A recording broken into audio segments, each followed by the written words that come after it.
जैसा हम जानते हैं कि अभी पानी की शुद्धता बड़ी दिन ब दिन कम होती जा रही है और कुछ सिटीज़ का तो ऐसा हाल हो गया है कि वहाँ पे पानी नॉर्मल पानी पीने लायक ही नहीं है। इसलिए आजकल सभी जो जैसा ट्रेंड चल रहा है कि सभी लोग अपने घर में लगा रहे हैं आरओ। और आरओ लगाकर वो सोचते हैं कि अब तो वो अमृत पी रहे हैं। लेकिन ऐसा क्या सच में होता है? कभी आपने सोचा है?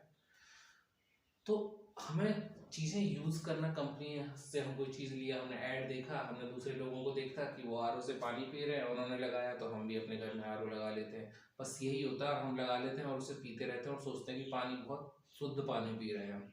तो क्या वो जो हम पानी पी रहे हैं वो शुद्ध है? क्या वो हमारे लिए अच्छा है? क्या वो हमारे स्वास्थ्य को अच्छा रखेगा? कभी आपने सोचा है? दूसरों को कॉपी करके अपने घर में आरओ लगा लेना और उसको इस्तेमाल करना, ये एक आम बात है। लेकिन हमें ऐसा नहीं होना, हमें नहीं बनना फूल। हमें थोड़ा सा ध्यान रखना है, हम पढ़े लिखे हैं, थोड़ा हमें अवेयर रहना चाहिए। और इसीलिए मैं आपके लिए एक टॉपिक लाया हूँ जिस पे आपको मैं बताऊंगा कि आपको टाइम पे अपने आरओ को कैसे चेक करना है कि वो सही पानी दे रहा है या नहीं दे रहा है। जब आप नया आरओ लगाते हैं तो उस टाइम होता क्या है कि उस टाइम जो उनका सर्विस प्रोवाइडर होता है, जिस ब्रांड का आपने आरओ लगाया है, वो प्रोवाइडर आके आपका टीडीएस और ये सारी चीज़ें अच्छे से चेक करके चला जाता है। लेकिन आपका जो गंदा पानी है उसके जो फिल्टर्स को बहुत जल्दी जल्दी खराब करता रहता है। लेकिन जो सर्विस सेंटर का जो मैकेनिक टेक्नीशियंस आपके घर को विजिट करेगा वो तो एक पर्टिकुलर टाइम के बाद आता है, मान लो 6 मंथ के बाद आता है वो आपके फिल्टर्स को चेक करने के लिए। लेकिन उस इन बिटवीन आपने कभी सोचा है कि अगर 6 महीने से पहले कुछ उसमें प्रॉब्लम आ गई, भाई इसका मतलब ये नहीं है कि आरओ अगर पानी दे रहा है तो शुद्ध ही दे रहा होगा। कुछ लोग मानते हैं कि यार इसके फिल्टर अभी चल रहे हैं क्योंकि अब ये तो पानी दे ही रहा है। ऐसा नहीं है, फिल्टर से अगर पानी आ रहा था इसका मतलब ये नहीं कि वो शुद्ध ही आ रहा हो, कई बार खराब भी आता है। तो हमें ये चीज़ें जान लेना बहुत ज़रूरी है कि वो पानी शुद्ध आ रहा है या नहीं आ रहा है। हमें खाली ब्रांड का जो सर्विस प्रोवाइडर है उसी के ऊपर डिपेंड नहीं रहना है। हम खुद पढ़े लिखे हैं, खुद जिम्मेदार आदमी है और हमें खुद जिम्मेदारी लेनी चाहिए। और एक छोटी सी जिम्मेदारी है जिसकी वजह से अगर हम इस जिम्मेदारी को निभाएं तो हम अपने घर के सारे बुजुर्ग, बच्चे और अपनी सबकी हेल्थ का ध्यान रख सकते हैं बड़ी आसानी से। छोटी सी एक टिप दूंगा, छोटा सा काम है, अगर आप इसे रेगुलर करते रहेंगे तो आप भी स्वस्थ रहेंगे और मुझे बड़ी खुशी मिलेगी कि आपने मेरी वीडियो देख के ऐसा करना स्टार्ट कर दिया और आप अपने पड़ोस वाले लोगों को, अपने साथियों को भी यही बताएं। तो आगे बढ़ने से पहले मैं आपसे रिक्वेस्ट करूंगा कि जो मैं वीडियो आपको बना रहा हूँ इसकी मेहनत, इसका इनाम मुझे आप जरूर दीजिए इस चैनल को सब्सक्राइब करके। और ये वीडियो अच्छी लगे तो लाइक और शेयर जरूर करें। तो मैं आपको बताना चाहता हूँ कि जब हम कोई भी आरओ लेते हैं तो सबसे पहले आपको एक तो ये चीज़ ध्यान रखनी है कि जब हम कोई आरओ लेते हैं तो हम आरओ कौन सा ले रहे हैं। हमें सबसे पहले तो बेस्ट आरओ चुनना चाहिए। इसका मतलब ये नहीं कि आरओ हम कोई सी भी ब्रांड का आरओ ले लें और कैसा भी आरओ ले लें वो शुद्ध पानी देगा। आजकल क्या मार्केट में कंपटीशन है, हर ब्रांड अपने प्रोडक्ट को मार्केट में सस्ता लॉन्च करना चाहता है और सस्ते के चक्कर में क्या होता है वो कहीं ना कहीं कॉम्प्रोमाइज़ कर देता है। कॉम्प्रोमाइज इन द सेंस होता है कि इसमें बहुत सारी स्टेजेस होती हैं जो आपके आर को प्यूरिफाई करती हैं। तो कभी आपने सोचा होगा कि मार्केट में 4000 5000 में भी आर अवेलेबल है और 20,000 में भी आर अवेलेबल है। तो ऐसा तो नहीं कि वो दोनों आर सेम होंगे, या खाली लुक का खेल है। लुक चेंज करने से तो हमारे जो पानी की आउटपुट है उस पर कोई फर्क पड़ेगा नहीं। तो फिर इतना कॉस्ट का वेरिएशन क्यों है? क्यों कंपनियां इतना वेरिएशन कर रही हैं? कभी आपने सोचा है? सबसे पहले तो हमें ये चीज़ ध्यान में लेनी है कि आरओ में बहुत सारी स्टेजेस होती है जिनके थ्रू हमारा जो पानी आता है, इन पानी आता है हमारे पास। और सबसे पहले हमें आरओ से पहले सेडिमेंट फिल्टर जरूर लगा होना चाहिए। कुछ लोग होते हैं सेडिमेंटेड फिल्टर लगाते ही नहीं। सेडिमेंट फिल्टर वो होता है जिसकी वजह से आपके पानी तो शुद्ध मिलता ही है ज़्यादा, दूसरा वो आरओ की लाइफ को भी सेव करता है। अगर आपका कोई फिल्टर, जो इसके अंदर फिल्टर्स लगे हुए हैं, वो अगर 3 मंथ्स चलते हैं, अगर इसको लगा देंगे तो 4 या 5 मंथ तक चलेगा, क्योंकि ये इसकी लाइफ बढ़ा देता है, क्योंकि इसको एक अच्छा पानी मिलता है तो जिसकी वजह से और ज़्यादा अच्छे से चलता है। जबकि इसकी कॉस्ट बहुत कम होती है, इनिशियली आपको 400 500 में मिल जाता है मार्केट में ये सेडिमेंट फिल्टर। और इसके बाद जब हम इसका अंदर का जो कार्ट्रिज है वो जब चेंज करते हैं तो वो हार्डली आपको 100 या 150 रुपीज़ में मिल जाता है। तो सेडिमेंटेड फिल्टर जरूर लगा होना चाहिए। जनरली जो बेसिक कार होते हैं उनमें क्या होता है कि कार्बन फिल्टर्स लगा दिए जाते हैं। कार्बन फिल्टर लगा के एक मेम्ब्रेन लगा दी जाती है और मेम्ब्रेन, बस कार्बन फिल्टर मेम्ब्रेन, और उसके बाद पानी आउट सीधा होने लग जाता है।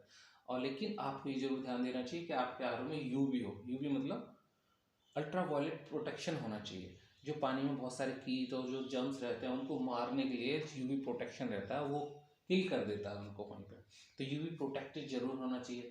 टेस्ट एनहेंसर, जैसे अभी मैं इस आरओ में टेस्ट एनहेंसर आप देख रहे हैं, टेस्ट एनहेंसर तीसरा ऑप्शन। टेस्ट एनहेंसर तो खाली आपके पानी के टेस्ट को बढ़ा या कम कर सकता है ना, लेकिन उसका ज़्यादा फर्क नहीं पड़ता। अगर पानी कम टेस्ट का भी पियेंगे तो स्वास्थ्य के लिए कोई प्रॉब्लम नहीं होने वाली है। मेन चीज़ है कि आपके आर ओ में प्री कार्बन फिल्टर होना चाहिए, पोस्ट कार्बन फिल्टर होना चाहिए, यूवी प्रोटेक्शन होना चाहिए और साइडवेंट फिल्टर मस्ट लगा हुआ होना चाहिए। इतना तो आपके आर ओ में ज़रूर होना चाहिए। बाकी आप चाहें तो और भी आगे और स्टेजेस के लिए भी जा सकते हैं, लेकिन आपके आर ओ में इतने फीचर्स ज़रूर होने चाहिए। अब मैं जो आपको बात बताने वाला था, जिस टॉपिक पे मैंने आपको वही बताना था कि सबसे मेन चीज़ है कि हम पानी की जो शुद्धता नापते कैसे हैं। पानी की जो शुद्धता नापी जाती है वो नापी जाती है TDS में। TDS आपका एक पानी का जितना ज़्यादा होगा उतना ही पानी गंदा, और जिस पानी का TDS जितना कम होगा वो पानी उतना ही साफ माना जाता है। तो जब हम नॉर्मली जब हम पानी लेते हैं, जो हमारे घरों में या ग्राउंड से जो पानी आता है, उस पानी की शुद्धता हम कैसे नापते हैं। अब जैसे आप देख रहे होंगे कि ये टैप से मैं पानी लेता हूँ, और इसकी अगर मैं शुद्धता की बात करूँ तो मैं अब TDS जो मीटर मेरे हाथ में लगा हुआ, आप इससे अगर हम इसकी शुद्धता नापते हैं तो इसकी शुद्धता अभी कितनी आ रही, 568। अगर आप देख पा रहे होंगे तो इसकी अभी जो TDS लेवल दिखा रहा है 568 दिखा रहा है, जो एक बहुत ही खतरनाक लेवल पर पहुंचा हुआ है। अगर आदमी रेगुलर इस पानी को पिए तो डेफिनेटली वो कुछ ही दिन में बीमार पड़ जाएगा, उसकी किडनीज में प्रॉब्लम आने लग जाएगी, या बहुत सारे शरीर में बहुत सारी प्रॉब्लम्स, हड्डियों में दर्द, बोन्स में सब कुछ प्रॉब्लम्स वो फेस करने लगेगा। तो हमें ऐसा जो पानी है जिसका TDS लेवल इतना ज़्यादा है वो हमें नहीं पीना है और ना ही किसी को पीने देना है। तो हमने इसी वजह से RO लगाया। अब RO लगाने के बाद RO के जो आउटपुट का पानी है उसका TDS अगर हम चेक करें तो वो देखते हैं अभी कितना आता है। जैसे आप देख पा रहे होंगे RO का जो अभी TDS लेवल है वो 97 दिखा रहा है। तो इसने अभी 568 से लेके 97 तक रिड्यूस हमारा TDS कर रखा है, जो एक नॉर्मल लिमिट में है। और नॉर्मल लिमिट जिसकी बात मैं आपको आज बताने वाला हूँ, बहुत ज़रूरी है इससे जानना। एक्चुअली क्या होता है, जब कंपनी का ब्रांड वाला आता है और हमारा नया RO फिट करता है तो वो क्या करता है कि जो हमारा TDS लेवल है उसे सेट कर देता है 30 या 40 के आसपास TDS को सेट करके जाता है, या 25 पे सेट करके जाता है। लेकिन होता क्या है, एज पर जो डॉक्टर का रिकमेंडेशन है उसके हिसाब से 30-40 वाला पानी हो जाता है हमारे लिए बहुत हल्का, बहुत कमज़ोर, जिसकी वजह से हमारी बॉडी पेन करने लग जाती है, बाल झड़ने लग जाते हैं, जो स्किन की चमक है वो ख़त्म हो जाती है। और लंबे टाइम तक अगर हम ऐसा ही पानी पियेंगे तो क्या होगा, हमें वीकनेस भी फील होने लग जाएगी, जो एक खतरनाक हो सकती है, बच्चों की ग्रोथ पर फर्क पड़ सकता है। जब इतने कम TDS का पानी हमारे शरीर के लिए जब इतना हानिकारक है तो फिर कंपनियां इतने पे सेट करके क्यों जाती है, सवाल ये उठता है। एक्चुअली क्या होता है, कंपनियों को मार्केट में रेस लगानी है दूसरे ब्रांड्स के साथ। अब जिसका RO ज़्यादा अच्छा पानी देगा, ज़्यादा टेस्टी पानी देगा, उसका RO ज़्यादा बिकेगा, सीधी बात है। तो वो क्या करती हैं, पानी का टेस्ट अच्छा करने के लिए RO को बहुत मिनिमल लेवल तक TDS सेट करके चली जाती है, जिसकी वजह से क्या होता है, हमें पानी बहुत हल्का मिलता है। टेस्ट तो अच्छा हो जाता है उसका, नो डाउट, लेकिन पानी हो जाता है बहुत ज़्यादा हल्का, जो हमारी बॉडी की रिक्वायरमेंट को पूरा नहीं कर पाता। खाली प्यास हो जाता है, बॉडी के अंदर की जो रिक्वायरमेंट रहती है उसे ये पूरा नहीं कर पाता। तो हमें क्या करना है, जब भी हमारा RO आएगा और जो उसका brand service provider TDS set करेगा, तो हमें उससे कहना है कि भाई हमें जो TDS का जो लेवल है वो 80 से 120 के बीच में ही सेट करेगा। अगर वो ऐसा करने से मना करता है तो आप उससे रिक्वेस्ट ये नहीं करता है तो आप बोलिए कि हमें ऐसा RO नहीं चाहिए, क्योंकि हमारे डॉक्टर ने ऐसा बोला है। तो 80 से 120 के बीच में सेट कीजिए। ठीक है, आपने 80 से 120 के बीच में जो TDS है वो सेट करा लिया, और उसके बाद ब्रांड सर्विस प्रोवाइडर जो है वो चला गया, सर्विस जो टेक्नीशियंस है वो चला गया आपके घर से, और आप पानी पी रहे हैं और आपको लग रहा है कि आपका तो TDS लेवल बराबर सेट है। लेकिन ऐसा नहीं है, क्योंकि जब वो नया RO फिट हुआ था उस टाइम उसके फिल्टर्स नए थे, तो उस टाइम वो उसके हिसाब से 80 से 120 के बीच में सेट करके चला गया TDS लेवल। लेकिन धीरे धीरे क्या होगा, आप यूज़ करेंगे, आर के जो फिल्टर्स हैं वो जाम होंगे, उनमें गंदगी आएगी, तो इससे TDS जो है वो ऊपर भी जा सकता है या फिर नीचे भी आ सकता है, आपके जो ग्राउंड वाटर की कंडीशन के हिसाब से डिपेंड करता है। तो आपको क्या करना है, रेगुलरली मीन्स वीकली या 15 डेज में आपको अपने वाटर का TDS लेवल जरूर चेक करना है। और TDS लेवल चेक करने के लिए आपको एक TDS मीटर लेना है। ये बहुत सस्ती चीज़ है जो मार्केट से ले सकते हैं, तो 300-400 के अराउंड में आपको मिल जाएगा। और अगर आपके लोकल मार्केट में ये नहीं मिलता है तो आप ऑनलाइन अमेजोन और फ्लिपकार्ट से भी ले सकते हैं। और ये एक बार आपने ले लिया तो बहुत लंबे टाइम चलता है अगर आप इसे केयर से रखेंगे, इसका कोई ज़्यादा कुछ है नहीं। तो आप चाहें तो मैं इसका लिंक आपको अपने डिस्क्रिप्शन में दे दूंगा, आप वहाँ से जाके इसे खरीद सकते हैं। तो अब थोड़ा सा यूज़ करने की वजह से आपका जो TDS वो हो गया आपका फिर से कम हो जाता है, और या फिर आपको उस लिमिट से ज़्यादा क्रॉस कर जाएगा।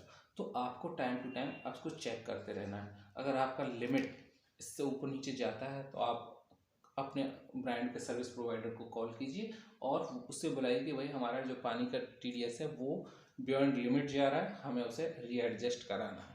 और अगर आपका RO वारंटी में नहीं है और आप खुद करना चाहते हैं तो इसके लिए मैं एक नई सेपरेट वीडियो बनाऊंगा कि कैसे आप अपने घर पे अपना TDS कैसे सेट कर सकते हैं। बहुत आसान है, मैं आपको एक नया सेपरेट वीडियो बनाऊंगा जिसमें आप देख सकते हैं। और आपको कोई भी क्वेरी, कुछ भी हो, कुछ भी RO के बारे में जानना हो कि RO कैसे काम करता है, फिल्टर्स कैसे चेंज करने हैं, तो आप मुझसे डायरेक्टली डिस्क्रिप्शन में क्वेश्चन डायरेक्टली लिख सकते हैं, मैं उनका जवाब दूंगा। अगर आपको ये वीडियो अच्छी लगी हो तो प्लीज़ इसको लाइक कर दें और मेरे चैनल को सब्सक्राइब करके मेरे को इनाम ज़रूर दें, ताकि आपको भी मेरी भी आने वाली वीडियो सबसे पहले मिले। Thank you.